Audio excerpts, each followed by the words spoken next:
당장 뭐 리플 ETF가 올해나 내년 정도에 충분히 나올 가능성이 있고요. SEC 의장이 이제 친암호화폐적인 인물로 바뀌잖아요. 폴 애킨스로 바뀌게 되는데 임시 의장으로 우에다라는 사람이 올라와 있거든요. 근데 이 사람이 과거 방송에 나와서 게리 겐슬러를 엄청나게 비판했던 사람입니다. 그럼 어떻게 될까요? 그동안 게리 겐슬러 치하 하에서 고통받던 알트코인들에게 굉장히 호재를 작용하게 되겠죠.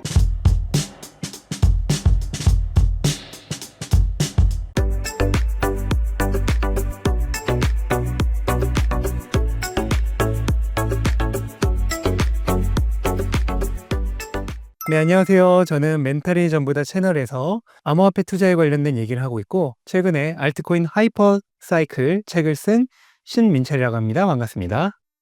트럼프 취임 후 비트코인 가격 흐름에 대해 어떻게 보셨나요? 뭐 이미 다들 아시겠지만 취임식에서 아무런 그 암호화폐 관련된 말이 나오지 않았죠. 그래서 추가적으로 지금 촬영을 하는 현재 시간까지는 우리가 기대했던 행정명령도 없었거든요. 근데 뭐 이제 미국에서는 거의 뭐 밤이 다 되어 가니까 아마 첫날 행정명령은 없을 것으로 보이는데, 그렇게 되면 이제 투자자들이 기대했던 트럼프 취임과 동시에 좀 암호화폐 시장에 긍정적인 메시지를 던져주는 행정명령이 있을 것이다 하는 기대감은 일단 사라진 거예요. 그러면서 트럼프 취임 직전에 이제 비트코인이 109,000달러를 넘기는 11만 달러 직전의 신고가도 경신하면서 기대감에 의해서 상승을 했었는데, 그 기대감에 의해서 상승됐던 부분이 현재 좀 빠지고 있다, 이렇게 보시면 될 것 같고, 그럼에도 불구하고 조금 긍정적인 것은 촬영하는 이 시점까지는 그래도 아직 10만 달러 위에서 가격이 지탱이 되고 있거든요. 그 얘기는 트럼프의 그 기대감이 사라졌음에도 불구하고, 그다음에 트럼프 취임이 끝나서 뉴스에 팔아라가 나왔음에도 불구하고, 그리고 트럼프가 취임식이나 그 이후의 행정명령에서 암호화폐에 관련된 어떠한 긍정적인 발언이나 조치를 취하지 않았음에도 불구하고 가격이 그렇게 많이 떨어지지 않았다는 뜻이거든요. 그 얘기는 지금 비트코인 시장 자체의 이 시장 강도, 그러니까 모멘텀은 여전히 강세장에 있고 굉장히 강력한 상황이다, 이렇게 볼 수 있을 것 같습니다. 저는 트럼프가 행정명령을 통해서 비트코인의 전략적인 비축, 그다음에 그 외에 은행의 수탁업을 막는 대비 121 법안의 폐지, 그다음에 암호화폐 기존에 이제 SEC가 게리 겐슬러 체제하에서 했던 굉장히 강력한 규제를 완화하는 디지털 프레임워크, 이런 것들의 여러 가지 행정명령을 동시에 할 경우에는 가격이 저는 오를 거라고 보고 있었어요. 다만 확률적으로 그렇게 첫날부터 파격적인 행보를 보이기는 좀 어려울 거라고 생각을 하고 있었거든요. 하지만 그럼에도 불구하고 지금처럼 아무것도 안 할 거라고 또 생각하지는 않았어요. 그래서 저는 그냥 지금 최근까지 이어왔던 긍정적 흐름이 이어질 거라고 보고 있었는데, 이번에 뭐 좀 아쉽게 됐지만 어쨌든 아무 그런 소식이 없으면서 가격이 뭐 예상보다는 조금 더 꺾인 상황이죠. 작가님께서 보시기에 행정명령을 비롯해 아무런 언급이 없는 것에 대해서 어떻게 보고 계신가요? 그만큼 뭐 신중한 행보라고 생각을 해요. 어쨌든 지금 미국에서 비트코인이라고 하는 게 꽤 많이 인지도가 올라오긴 했지만, 그래도 여전히 유권자의 뭐 한 5분의 1 정도만이 투자를 하고 있는, 뭐 전체의 20%라고 하면은 엄밀히 말하면은 여전히 마이너죠. 그러니까 마이너한 축에 들어가는 자산이기 때문에 이거를 뭐 첫날부터 대통령이 이렇게 끄집어내서 얘기하는 것에 대해서 부담이 있었을 거라고 생각을 해요.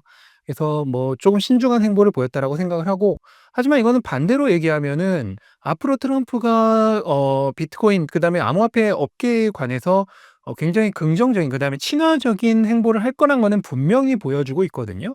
뭐 여러 가지 증거들이 있지만은 지금 재무부 장관에 임명된 스콧 베센트나, 그다음에 SEC 차기 의장으로 지명된 폴 애킨스나, 그다음에 지금 AI와 암호화폐 관련된 고문으로 임명된 데이비드 삭스나, 이런 모든 사람들이 다 친암호화폐 계열의 사람들이기 때문에 그런 사람들을 다 포진시켰다는 것 자체가 암호화폐 업계에 친화적인 그런 규제 정책을 할 것이라는 일종의 신호거든요. 거기다가 이제 트럼프 아들들이 월드 리버트 파이낸셜이라고 하는 일종의 블록체인 산업에 지금 연결된 사업을 하고 있죠. 그럼 가족들이 가족 사업으로 블록체인 사업을 하는데 거기에 딴지를 거는 그런 행보를 할 거라고는 상상하기 어렵겠죠. 그다음에 취임 직전에 본인과 이제 멜라니아의 민코인을 발행할 정도로 이렇게 암호화폐에 좀 깊숙이 관여한, 그다음에 사업적으로도 엮여 있는 상황이기 때문에 트럼프가 친암호화폐적 행보를 보일 거란 거는 거의 확정적입니다.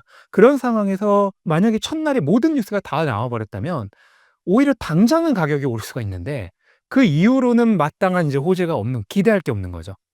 근데 반대로 첫날에 아무것도 나오지 않았기 때문에 지금 당장의 가격에 악재로 작용할 수 있지만 오히려 앞으로 하나하나 양파 까듯이 그런 호재들이 줄줄이 나오기 시작한다면은 오히려 지금 당장 모든 뉴스가 한꺼번에 나오는 것보다도 더 긍정적인 방향으로 진행될 수도 있다라고 생각을 합니다.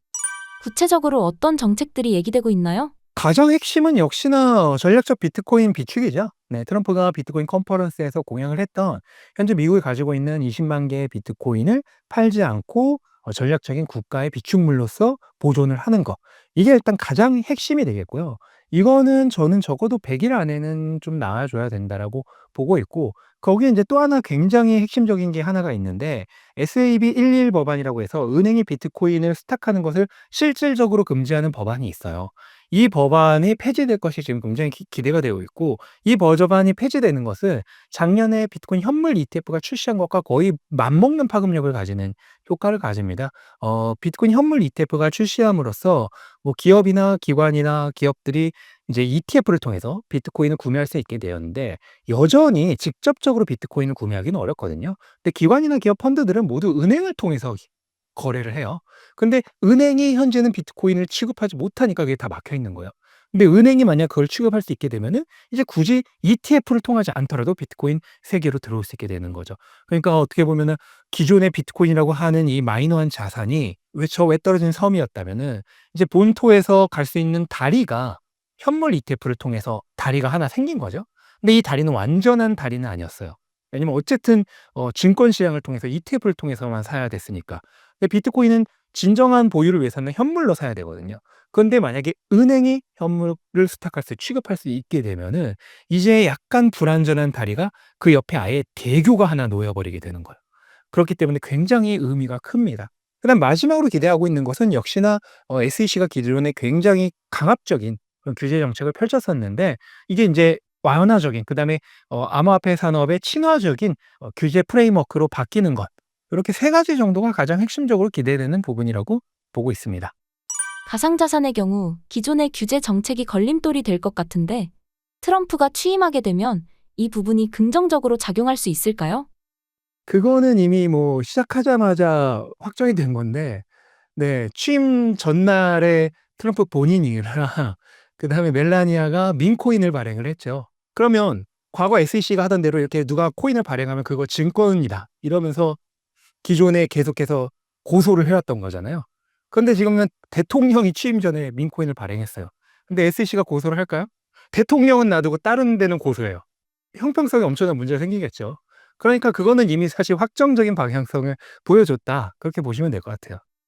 향후 각국 정부 차원에서의 비트코인 매집 움직임 강화 가능성에 대해 어떻게 예상하시나요? 저는 촉발시킬 거라고 봅니다. 다만 미국이 그냥 단순히 현재 가지고 있는 비트코인을 보유하는 그것만으로는 다른 국가들이 참여하도록 유도할 만한 유인이 좀 떨어진다고 보고요.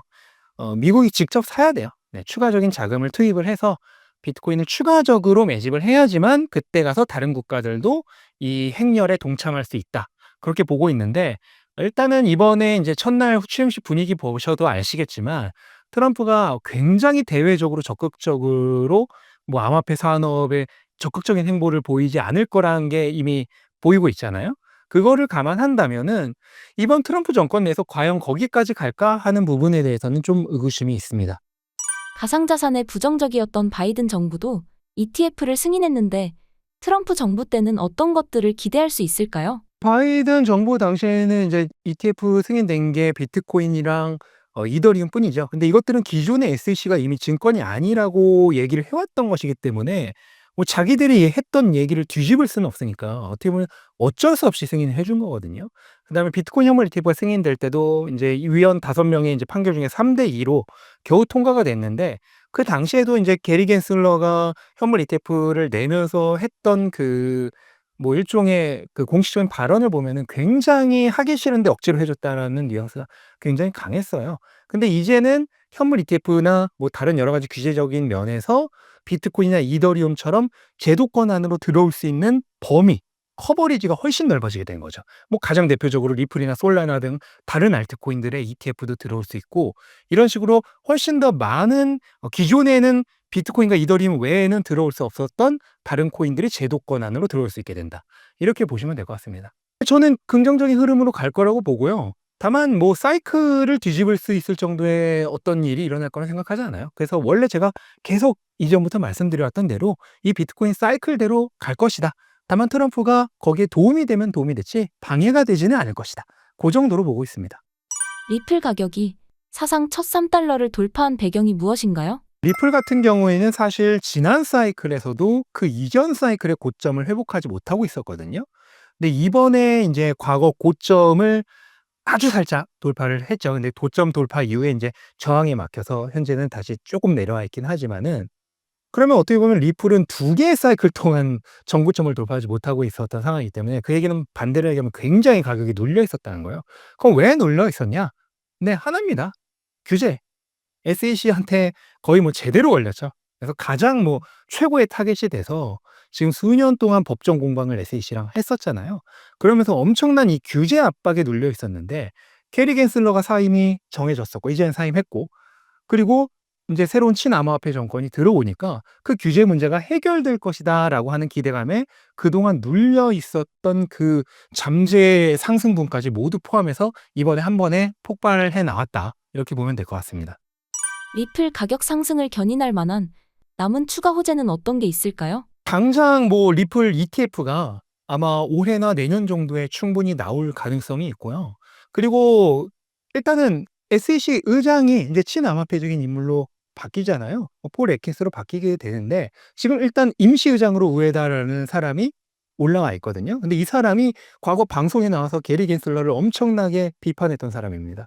기존의 SEC가 너무 중구난방 정해지지 않은 그런 규제 정책으로 이 산업을 망가뜨리고 있다라고 굉장히 강하게 비판했던 사람이거든요. 그 사람이 지금 임시 의장에 앉아 있어요. 그러면 어떻게 될까요? 그동안 게리 갠슬러 치하 하에서 고통받던 그런 암호화폐 알트코인들에게 굉장히 호재로 작용하게 되겠죠. 그래서 이런 규제 완화, 그다음에 그로 인한 뭐 현물 ETF의 등장, 이런 것들이 전부 앞으로 호재가 될 것 같습니다. 올해 리플 가격은 어떻게 전망하시나요? 알트코인은 사실 가격을 예측하기가 어렵고요. 하지만 알트 불장이 아직 완전히 오진 않았는데 비트코인이 여전히 다른 알트코인들 대비해서 강력한 그 모멘텀을 유지하고 있거든요. 근데 이제 조만간 역전이 될 거로 보고 있어요. 그럼 알트 시즌이 본격적으로 오게 되면 기존에 세웠던 전고점 가격대를 완전히 돌파, 그러니까 강력하게 완전히 돌파하는 거죠. 그렇게 되면서 가격이 더 상승할 것이란 것만은 분명하다고 보고 있습니다. 원래였으면은 1월 말 정도부터 알트코인 시즌으로 전환됐던 게 기존 사이클들이거든요. 근데 이번에는 지금 변수가 되게 많아요. 12월에 FOMC에서 굉장히 연준이 매파적으로 발언하면서 조정이 조금 빨리 왔었고, 그다음에 1월에 원래는 월 초에 고용 보고서가 발표된 이후에 고용 보고서, 그러니까 실업률 증가에 대한 리스크가 사라지면서 가격이 항상 반등을 했었는데, 이번엔 처음으로 실업률이 내렸어요.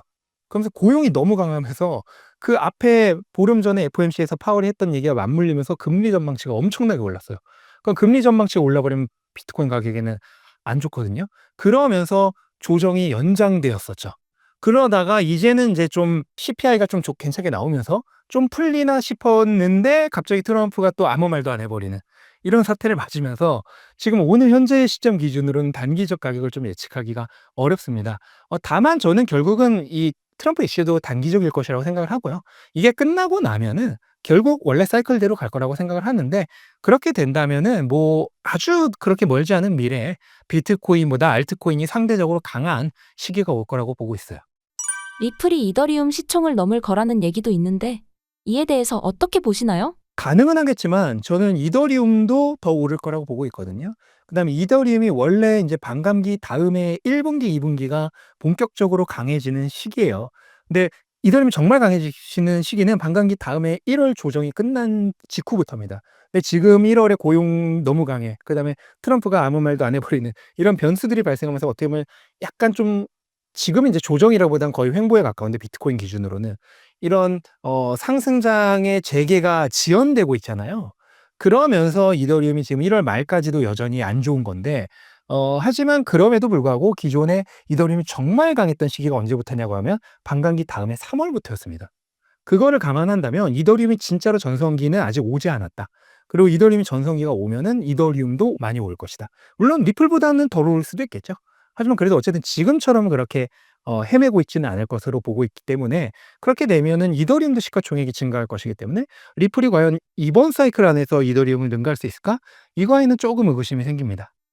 리플 이외에 작가님께서 주목하시는 알트코인은 무엇인가요? 근데 이번에 다들 보셔서 아시겠지만 솔라나가 또 엄청 났었잖아요. 물론 이제 트럼프 코인의 영향이 있긴 하지만은 근데 솔라나가 이번 사이클 자체에서 계속해서 좋았어요. 리플보다도 먼저 정고점에 돌파한 알트코인이고 전체 알트코인 중에서 거의 뭐 10손가락 안에 드는 순위로 전고점에 먼저 도달한 알트코인이거든요. 그래서 이번 사이클에서 뭐 의심의 여지 없이 가장 모멘텀이 좋은 메이저 알트코인이 솔라나이기 때문에 저는 이번 사이클 끝까지는 이 트렌드가 유지될 거라고 보고 이번 사이클에서 솔라나의 움직임이 지난 사이클에서의 이더리움과 굉장히 비슷해요. 그 얘기는 지난 사이클에서 이더리움처럼 알트코인 대장의 역할을 뭐 돌격대장 같은 느낌의 역할을 하는 코인으로 솔라나가 있지 않을까 그렇게 보고 있습니다. 근데 괜찮은데 알트코인은 절대 하나의 알트코인을 믿고 많이 투자해서는 안 되고요. 여러 개의 알트코인을 분산해서 투자를 해야 됩니다. 그다음에 진입할 때도 한 번에 진입하면 안 되고 최소한 한 달 또는 뭐 길게는 2달 정도의 시기를 보고 분할 매수, 우리가 DCA라 그러죠. 달러 비용 평균 매수법, 달러 코스트 레버리지를 통해서 분할 매수를 통해서 분산 투자를 해서 접근을 해야지 그렇지 않고 하나의 코인에 그냥 몰빵해서 진입을 하는 것은 그 어느 시기에도 저는 위험하다고 보고 있습니다. 수익률이 높은 알트코인을 가리는 방법이 있을까요? 알트코인의 경우는 보통 하나의 사이클 내에서의 트렌드가 끝까지 유지되는 경우가 좀 많아요. 밈코인 같은 경우에는 조금 그게 중간에 트렌드가 바뀌는 경우가 있는데 솔라나, 리플 이런 메이저 알트코인 같은 경우에는 트렌드가 좀 유지되는 경우가 많거든요. 그래서 지금 알트코인 시즌으로 진입하려는 현재 시점의 강세인 코인들이 이 사이클의 끝까지 강세일 경우 가능성이 높습니다. 그래서 그거를 보시면서 진입 좀 포트폴리오를 선별하시면 좋을 것 같아요. 비트코인과 알트코인 사이클의 공통점과 차이점은 무엇인가요? 기본적으로 알트코인은 비트코인의 레버리지 파생 상품이기 때문에 비트코인을 따라갑니다. 그래서 모든 알트코인은 전부 비트코인 발악이고요. 비트코인과 함께하면서 동행하면서 사이클이 진행을 하는데 뭐 차이점이라고 하면 크게 2가지가 있는데 하나는 시기가 약간 다르다. 비트코인보다 좀 늦게 시작하고 약간 늦게 끝난다. 이게 있겠고 또 하나는 변동성이 비트코인보다 훨씬 크다. 네, 알트코인에서 뭐 마이너스 20% 30%는 사실 말할 거리도 안 됩니다. 그냥 아차 하면은 마이너스 30%가 있는 게 알트코인이거든요. 근데 그렇다고 해서 너무 실망하지 마세요. 마이너스 50%가 며칠 만에 플러스 100%, 200%도 되는 게 또 알트코인이에요. 그러니까 뭐 알트코인은 사놓고 그 수익률 자체를 초반에는 아예 신경 쓰지 않으시는 게 좋습니다. 왜냐면 내가 사자마자 오르지 않으면은 반대로 내린다는 건데 내리면은 이게 5% 10%가 아니고 20% 30%가 금방이거든요. 그러면 언제나 항상 오를 때만 내가 살 수는 없잖아요. 그러니까 애당초 살 때부터 그냥 마이너스 20% 정도는 기본으로 간다라고 이미 돼 있다라고 보고 사야 돼요. 그렇기 때문에 아까 말씀드렸다시피 한 번에 몰빵을 사지 말고 분할 매수로 사라고 말씀을 드렸던 거고 변동성을 생각을 하시면서 투자를 하셔야겠습니다. 신간, 알트코인 하이퍼 사이클에 대한 간단한 소개 부탁드립니다. 알트코인은 이제 본격적인 불장이 들어가면 비트코인보다 평균적으로 3배 정도 더 많이 상승을 했어요. 그러니까 비트코인이 막 2배가 오른다고 하면은 알트코인은 6배가 올랐다는 뜻이죠. 근데 평균으로도 그만큼 올랐다는 것이거든요. 그래서 비트코인 사이클에 투자를 하는 투자자라면은 충분히 이것의 레버리지 파생 상품인 알트코인 투자를 통해서 적절하게 리스크 관리를 하면서 투자를 한다면은 추가적인 수익을 얻을 수 있다는 거죠. 근데 문제는 많은 분들이 그 적절한 리스크 관리를 통해서 알트코인 투자를 하는 게 아니라 거의 도박처럼 투자를 하는 모습을 많이 봤어요. 그래서 그런 부분을 보면서 많은 분들에게 안전하게 알트코인 투자하는 방법을 알려드리고 싶다라는 생각으로 책을 쓰게 되었고요. 그래서 어떤 코인들을 사야 되고 알트코인의 위험성이 어떤 것들이 있고 어느 시점에 어떻게 진입해서 어느 시점에 어떻게 나와야 되는지 이런 것들에 대해서 좀 종합적으로 정리해 놓은 책이다. 이렇게 보시면 되겠습니다. 저는 항상 책을 낼 때 본격적인 시작이 되기 전에 냅니다. 그래서 비트코인 사이클 책이 나왔을 때도 제가 욕을 엄청 먹었어요. 비트코인 지금 별로 좋지도 않은데 무슨 비트코인 슈퍼 사이클이냐 하면서 욕을 먹었는데, 그때 책을 사서 공부하신 분들은 그 이후에 큰돈을 버셨죠. 알트코인도 마찬가지입니다. 아직 알트 시즌 아니에요. 근데 미리 낸 거예요. 왜 미리 내냐면 미리 내서 공부가 되어 있어야지 막상 기회가 왔을 때 준비가 되어 있을 거 아니에요. 물론 책만 생각한다면은 그냥 최고 불장에서 내는 게 제일 잘 팔려요. 근데 그거는 저한테만 좋은 거지 그 책을 보는 분들에게는 오히려 꼭지에서 타는 그런 위험한 상황이 될 수 있거든요. 그래서 저는 책이 사람들에게 도움이 되지 않는다면 그거는 가치가 없다고 생각을 하기 때문에 항상 그 본격적인 시즌이 시작되기 전에 책을 내고 있습니다. 그래서 이번에도 알트코인 사이클도 마찬가지로 그런 시점에 낸 거고요. 그 얘기는 아직도 여전히 책을 보고 기회를 맞이할 그런 시간이 있다, 이렇게 보시면 되겠죠.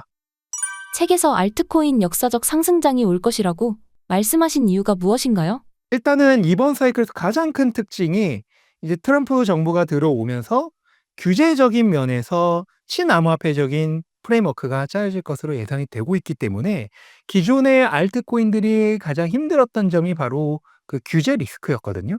근데 그 부분이 해제된다는 점에서 어떻게 보면 지난 사이클보다도 더 알트코인들이 상대적으로 강력하게 움직일 수 있는 그런 상황이 저는 펼쳐지고 있다라고 보고 있습니다. 올해 알트코인 가격 흐름과 트렌드는 어떻게 전망하시나요? 저는 지난 사이클과 크게 다르지 않을 거라고 보고 있어요. 비트코인이 전고점 돌파하면서, 그러니까 이번 11월이 제대로 전고점을 돌파한 시점이죠.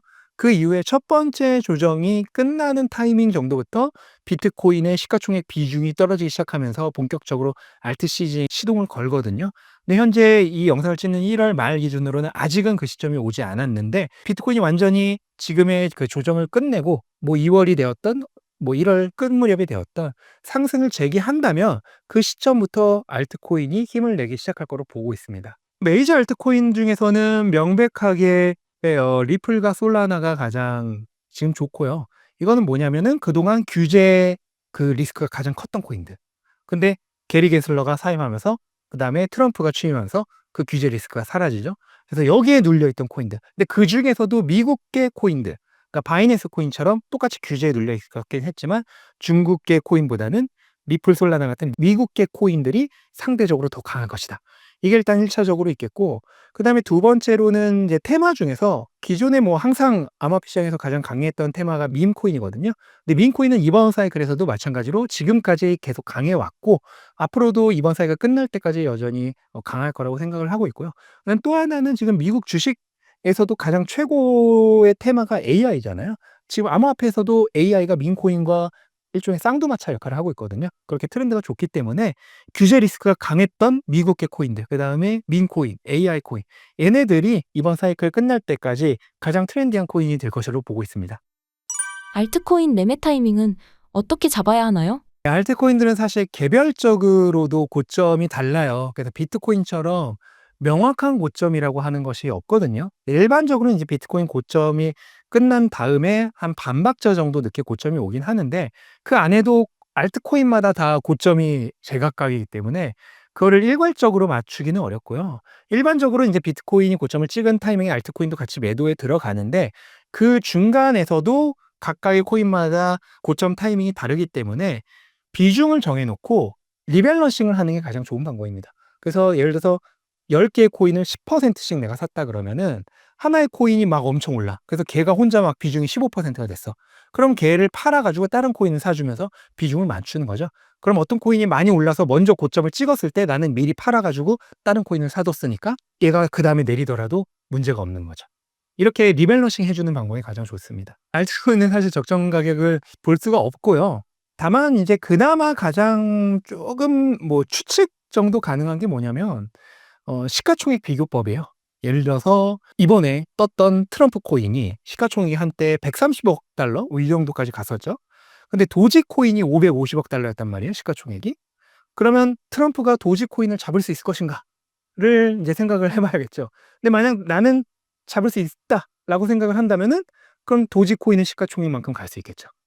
그러면은 그때 당시 트럼프 코인이 뭐 130억 달러였으니까 그러면 뭐 4배, 5배는 오를 수 있겠네. 이런 계산이 나오는 거죠. 그 정도가 알트코인의 가격을 추측할 수 있는 거의 유일한 방법이라고 생각을 해요.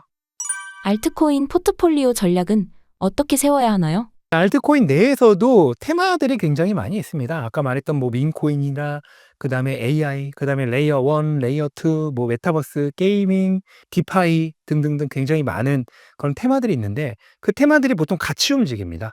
그래서 디파이가 움직일 때는 디파이가 다 오르고 그다음에 뭐 게이밍이 움직일 땐 게이밍이 다 오르고 그다음에 뭐 RWA가 올 때는 RWA가 다 오르고 이런 식으로 테마별로 좀 움직이는 경우가 있는데 문제는 내가 언제 어느 테마가 오를지 모른다는 거죠. 그러니까 여러 테마들, 여러 카테고리들의 알트코인들을 조금씩 이렇게 담아두는 게 가장 평균적으로 수익을 낼 수 있는 투자법이 되겠죠. 너무 많은 코인이 있으면은 내가 그 많은 코인들 언제 비중 같은 걸 보면서 리밸런싱 계속 하겠어요. 불가능하잖아요, 현실적으로. 뭐 하루 종일 볼 수 있는 전업 투자자라면 가능하겠죠. 근데 뭐 대부분 뭐 자기 사업을 하시거나 직장에 다니시거나 하시면서 그거 하는 거 불가능하잖아요. 그러니까 관리가 안 될 정도로 너무 많은 코인에 투자하는 것은 별로 성과가 좋지 않을 수 있다. 이렇게 보고 있습니다. 가장 확실한 거는 역시나 가장 메인이었던 레이어 1 코인들. 네, 뭐 가장 대표적인 게 이더리움, 네, 솔라나, 리플 이런 애들이죠. 이런 레이어 1 코인들 기본적으로 가장 비중을 많이 가져가는 게 가장 확실하고 안전한 투자예요. 그다음에 너무 탐욕을 부릴 필요 없습니다. 이런 레이어 1 코인들도 비트코인 대비 몇 배씩 오르거든요. 그것만으로 사실 충분한 수익이잖아요. 그다음 비트코인도 사실 단기간에 오를 수 있는 그런 가능성을 생각한다면 굉장히 수익률이 높은데 그거에 비해서 몇 배가 될 수 있는 것이기 때문에 내가 뭐 알트코인 투자에 정말 오랜 경험이 있다 하시는 분들이 아니라면 너무 욕심 부리지 말고 좀 이런 메이저 알트코인들 위주로 구성을 하시는 게 안전하면서도 수익률 높은 투자가 될 것이라 보고 있습니다. 알트코인 투자에 있어 올바른 전략과 공부가 중요한 이유가 무엇인가요? 알트코인은 워낙 변동성이 크고 언제 어떤 일이 터질지 모르기 때문에 제대로 공부를 하지 않고 관리 포트폴리오나 비중 조절이나 이런 것을 하지 않고 그냥 투자를 하게 되면은 도박이 될 가능성이 굉장히 높습니다. 그래서 실제로 알트코인을 도박식으로 투자했다가 돈을 잃으신 분들이 굉장히 많죠. 그래서 다른 어떤 자산보다도 알트코인이야말로 더 공부가 필요하다. 저는 그렇게 말씀드리고 있습니다. 저도 뭐 여러 가지 알트코인들에서 돈을 잃어본 경험들이 있고요. 근데 그 경험이 어떻게 보면은 교훈이 된 거죠. 반면교사가 되면서 또 이런 알트코인 하이퍼사이클과 같은 책을 통해서 여러분들에게 그 경험을 알려드릴 수 있는 거고 그래서 정말로 리스크가 있기 때문에 이 리스크가 있는 것을 잘 다뤄야 됩니다. 근데 그렇다고 해서 다루지 않기에는 또 너무 아까워요. 예를 들어서 불이 굉장히 위험하잖아요. 하지만 그렇다고 해서 사용하지 않기에는 너무 아깝죠. 전기도 마찬가지죠. 사람이 한순간에 죽을 수 있잖아요. 하지만 다루지 않기엔 너무 아깝죠. 그런 종류로 마찬가지로 알트코인도 여러분들의 자산의 증가 속도를 엄청나게 빠르게 증식시켜 줄 수 있는 그런 좋은 도구이자 기회예요. 그냥 놓치기엔 너무 아까워요. 하지만은 불을 다룰 줄 모르는 사람이 불을 다루면 화상을 입고 제대로 전기를 다룰 줄 모르는 사람이 전기를 다루면 감전을 하듯이 제대로 알트코인의 리스크를 관리할 수 없는 투자자가 투자를 하게 되면 굉장히 큰 피해를 볼 수 있기 때문에 꼭 공부를 하시고 투자를 하셨으면 좋겠습니다. 코인 투자로 성공하는 사람과 실패하는 사람의 결정적 차이는 무엇인가요? 가장 큰 차이라고 하면은 역시나 비전을 볼 수 있느냐 없느냐인 것 같아요. 성공한 투자자들은 보통 자신만의 원칙이 분명히 있는 상태에서 자기가 보고 있는 이 목적지가 있어요. 거기까지는 그냥 담대하게 끝까지 나아갑니다. 원칙을 지켜나가면서. 근데 실패한 투자자들은 원칙도 없고 비전도 없기 때문에 그때그때 주어지는 상황에 따라서 이리 뛰고 저리 뛰고 해요. 뭐 트럼프 코인이 올랐다고? 그럼 거기 갑니다. 뒤늦게 가서 돈 다 잃죠. 그다음에 트럼프가 아무 말 안 해서 비트코인이 6%나 떨어져서 대공황이다 이러면서 또 탈출 이러면서 그 사람 탈출하자마자 가격 오르죠. 그러면서 결국은 망하는 게 일반적인 투자자거든요. 그러니까 본인만의 원칙과 비전을 가지고 그 비전이 이루어질 때까지는 원칙을 꾸준히 지키면서 자신의 신념을 관철시켜 나갈 수 있어야 됩니다. 이게 투자를 성공하는 데 있어 가장 중요한 특징이라고 생각을 해요. 올해 비트코인 가격 패턴을 정확하게 예측하신 이유가 무엇인가요? 완전 단기적인 가격 패턴은 사실 예측할 수가 없고요. 또 저도 굉장히 많이 틀립니다. 저는 그런 단기적인 가격 변동에 의해서 투자하지 않는다는 것을 이미 계속해서 말씀드려 왔죠. 저는 사이클의 시작과 끝만 보는 사람이에요. 사이클이 시작될 때 분할 매수를 통해 진입해서 사이클이 끝날 때 분할 매도를 통해서 나가고 그 중간에 일어나는 변동은 아예 신경도 쓰지 않습니다. 하지만 그럼에도 불구하고 장기적인 그러니까 당장 뭐 몇 주나 몇 달간의 이런 움직임이 아니라 장기적인 움직임은 저는 대체적으로 맞춰 왔다고 생각을 하는데요. 그렇게 된 가장 큰 이유가 비트코인이 그 어떤 자산보다 패턴성이 강한 자산이기 때문이에요. 근데 뭐 그 이유는 여러 가지가 있는데 뭐 가장 대표적으로 주식 같은 경우에는 현금 흐름이 이제 가격을 결정하죠. 그러니까 원래 패턴상으로는 이게 뭐 우리가 흔히 차트라 그러잖아요. 그건 기술적 분석으로는 여기가 가격이 내려야 할 곳인데 갑자기 실적 발표했는데 엄청나게 좋은 어닝 서프라이즈를 발표해 버려. 그러면 뭐 차트고 뭐고 다 무시하고 그냥 바로 올라 버리죠. 근데 비트코인은 이제 상대적으로 그런 것들이 없기 때문에 그런 사람들의 뭐 심리나 또는 거시 경제 상황 이런 것들에 영향을 받으면서 그게 일반적으로 가격을 굉장히 많이 움직여요. 근데 거시 경제 상황이라고 하는 것도 시즌성이 굉장히 강하거든요. 그래서 1 월의 상황, 뭐 5 월의 상황, 9 월의 상황 이런 것들이 굉장히 정해져 있어요. 그래서 그때마다 그런 것들의 영향을 많이 받는데 그럼 똑같은 영향을 받겠죠. 그러면서 매번 비슷한 패턴이 일어나게 되는 겁니다. 올해 비트코인 가격은 어떻게 예측해 볼 수 있을까요? 올해가 이제 상승 3년 차. 이제 이 사이클의 마지막 상승 해차거든요. 비트코인이 가장 강력하게 오르는 해는 이 마지막 상승 3년 차입니다. 유일하게 지난 3차 사이클이 2년 차가 많이 올랐는데 그러면서 마지막 3년 차가 별로였는데 그럼에도 불구하고 플러스였고 2년 차가 조금 상대적으로 별로였던 해에는 특히나 3년 차가 확실하게 좋았어요. 그게 바로 지난 1차 사이클, 2차 사이클이죠. 그러면 이번에 2년 차가 어땠냐? 1년 차보다도 약했습니다. 1년 차가 150%였고 2년 차가 120%였거든요. 그러니까 2년 차가 약했던 타이밍이죠. 그러면 이번에 3년 차가 가장 강할 것이다. 저는 그렇게 기대하고 있습니다. 제가 이미 뭐 1 년도 넘게 전에 썼던 비트코인 슈퍼사이클 책에서도 적어 놨어요. 저는 이번 사이클의 목표 가격을 20만 에서 30만 달러로 보고 있고요. 지금도 그 생각에는 변함이 없습니다. 조금 부연 설명을 드리자면 얼마 전에 인제 연말에 여러 전문가들, 인플루언서들의 비트코인 올해 2025년 목표 가격, 뭐 예측 가격 같은 것을 한 방송사가 인제 해외 방송사가 받아서 정리한 거를 봤는데 제가 계산을 다 해 보니까 평균 한 21만 에서 22만 달러 그 정도 사이더라고요. 그다음에 그중에서 쪼금 너무 극단적으로 낮은 가격을 말한 사람들, 그다음에 극단적으로 높은 가격을 말한 사람들 이런 거를 좀 빼고 계산을 해 보니까 오히려 쪼금 더 올라요. 한 23-24만 달러 이렇게 오르는 것을 보면은 결국 그 범위 안에 있는 거죠. 20만 달러에서 30만 달러. 최근 비트코인이 단기간에 급등했는데 지금 매수하는 건 어떨까요? 사실 기간 대비 수익률만 보면은 올해가 오히려 더 좋죠. 왜냐면 과거부터 가지고 있었던 분들은 수익률은 분명히 높겠지만 그 엄청난 굴곡 그다음에 작년에 막 7 개월간의 횡보 이런 것들을 다 견뎌야 하셨잖아요. 근데 올해는 상대적으로 짧은 기간 동안에 올라가는 그 힘은 더 좋을 거라고 보고 있거든요. 그러니까 기간 대비 수익률만 보면은 여전히 저는 비트코인이 좋다고 생각을 하고 다만 그럼에도 불구하고 뭐 드라마틱한 수익률은 사실 비트코인으로 어렵기 때문에 그런 부분은 좀 알트코인으로 채워 준다면은 1 년도 이제 안 남았죠. 이 짧은 기간 동안에는 최고의 투자 중 하나가 될 수 있을 것이라고 보고 있습니다. 일부 전문가들의 취임 직후 몇 달간 조정을 겪을 수 있다는 전망에 대해 어떻게 생각하시나요? 네, 뭐 그거는 누가 뭐 예측할 수 있는 부분이 아니라고 생각을 해요. 과거의 패턴들을 보면은 지금은 이제 몇 달간의 조정이 나오기는 좀 어려운 상황인데 오히려 트럼프로 인한 영향보다는 거시경제 상황으로 인해서 그런 일들이 일어날 가능성은 있다라고 생각을 하고 있습니다.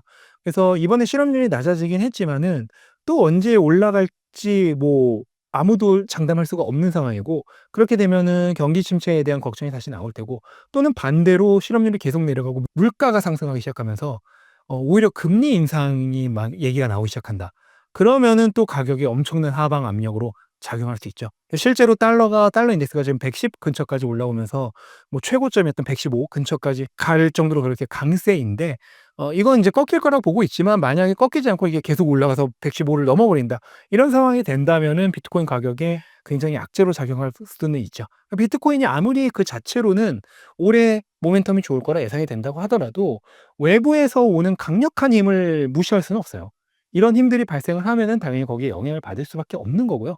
근데 그거는 날씨처럼 미리 예상할 수 있는 게 아니에요. 3 개월 후에 3월 28 일에 서울 날씨가 맑음인지 비일지 누가 합니까? 그거를 맞추는 거랑 저는 비슷하다고 생각을 합니다. 그러니까 보면서 나아갈 수밖에 없는 거죠. 앞에서도 말씀드렸다시피 본인이 비전을 분명히 가지고 있고 그다음에 투자의 원칙을 가지고 있어야지만 이렇게 변동성이 강한 암호화폐 같은 시장에서 살아남을 수가 있습니다. 만약 악재들이 있다면 하방은 어느 정도까지 예상해 볼 수 있을까요? 네, 일단은 비트코인이 중요한 지금 그 지점이 두 개가 있는데 단기적으로 보면은 한 99,000달러 정도? 여기가 지금 10만 달러 지지를 받쳐주는 영역이면서 동시에 최근 이제 비트코인 한 한 달 정도 횡보를 하는 동안 발생했던 그 횡보 지점을 뚫어낸 고점이 계속해서 낮아지고 있었거든요. 그 낮아지던 고점을 뚫어내기 시작한 지점이 한 99,000에서 10만 달러 사이예요. 그래서 여기가 지지 영역으로 받쳐줘야지만 다시 가격이 밑으로 내려가지 않을 것이다. 10만 달러 밑으로 확 내려가지 않을 것이다라는 좀 믿음이 생길 수 있겠고, 근데 여기는 지금 충분히 뚫릴 가능성이 있죠. 왜냐면 워낙 가깝기 때문에. 만약 뚫린다면 그다음으로 정말 중요한 지점은 한 88,000달러 정도. 여기가 뭐냐면 단기 투자자들 평균 가격입니다. 단기 투자자 평균 가격이 일단은 1차적으로 비트코인 가격을 지지하는 굉장히 중요한 라인이기 때문에 이 지점을 좀 유지해 줘야지만 그래도 여전히 상승 모멘텀이 유지되고 있다. 이렇게 볼 수가 있겠고, 만약 여기가 뚫린다면은 이제는 조금 위험한 상황이 있을 수 있기 때문에 현재 상황에 대해서 거시 경제 환경들까지 모두 고려해서 종합적으로 판단을 해볼 필요가 있죠. 그런 걸 고려하면서 투자를 하면 좋은데 문제는 그런 거를 다 알지 못한다는 거죠. 또 그게 상황에 따라 계속 바뀌잖아요. 가격이 바뀌면은. 그러면 실질적으로 그걸 고려하면서 투자하는 것은 어려우니까 그냥 기간을 정해두고, 예를 들어 난 한 달 동안 투자하겠다. 그러면 내가 투입할 돈을 30분의 1로 쪼개서 매일 사는 그런, 우리가 흔히 무지성이라고 하죠. 무지성 분할 매수가 가장 확실한 방법이라고 생각해요. 마지막으로 신사임당 구독자분들께 한 말씀 부탁드립니다. 저는 2025년이 비트코인과 알트코인에게 있어서 가장 이 사이클을 마무리하는 화려한 클라이막스와 같은 시기라고 생각을 하거든요. 그래서 뭐 기존에 먼저 투자를 하고 계셨던 분들은 이 사이클의 끝까지 본인의 포트폴리오를 잘 운영해서 최대의 수익률을 걷어 가셨으면 좋겠고, 혹시라도 조금 늦게 진입했다 이러신 분들은 기간 대비 수익률은 여전히 좋을 수가 있기 때문에 지금부터라도 공부를 한다면은 큰 기회를 가져가실 수 있을 겁니다. 근데 이제 비트코인의 경우는 드라마틱한 수익률은 좀 어렵기 때문에 알트코인 투자를 병행하면 좋은데요. 그 알트코인 투자가 굉장히 위험하기 때문에 그 리스크를 관리하면서 성공적인 투자를 하려면 공부가 필요하고, 그 공부를 하신 데 있어서 저의 책인 알트코인 하이퍼 사이클이 도움이 될 수 있으니까요. 한번 보시고 알트코인 투자 해보셨으면 좋겠습니다.